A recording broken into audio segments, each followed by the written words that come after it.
आर्यों की धार्मिक स्थिति। आर्यों का धार्मिक जीवन बहुत पवित्र और सरल था। धर्म के प्रति उनकी आस्था थी। उनका जीवन धर्म के अनुरूप नियंत्रित एवं संचालित होता था। सादगी, सरलता और सहजता को इसी कारण महत्वपूर्ण स्थान दिया गया था। आर्य बहुदेववादी थे, किंतु ईश्वर एक है, इस तथ्य में उनका विश्वास था। वे एक ईश्वरवाद में विश्वास रखते थे। आर्य मुख्य रूप से प्रकृति की पूजा करते थे और इस समय प्राकृतिक शक्तियों का मानवीकरण कर उनकी पूजा की गई। उनके धार्मिक कर्मकांडों में यज्ञ, होम, हवन, पूजा पाठ का अत्यंत ही महत्वपूर्ण स्थान था। प्रकृति के प्रतिनिधि के रूप में आर्यों के देवताओं की 3 श्रेणियां थीं।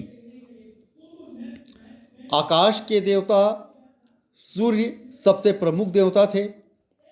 वरुण जल का देवता, दंड विधाता का देवता, द्यौस सृजन स्वर्ग का देवता एवं सबसे प्राचीन मित्र कहा गया है।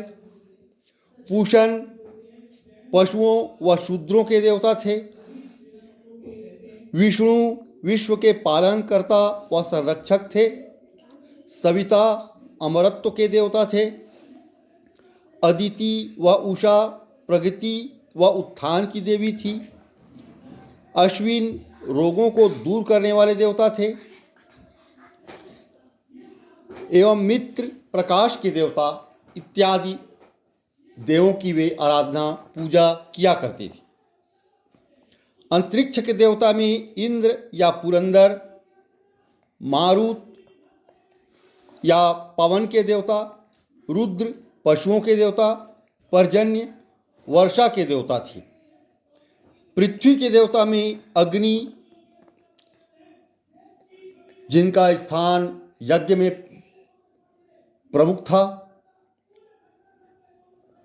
गृह के भी वे सर्वश्रेष्ठ देवता थे। सोम वनस्पति के देवता थे।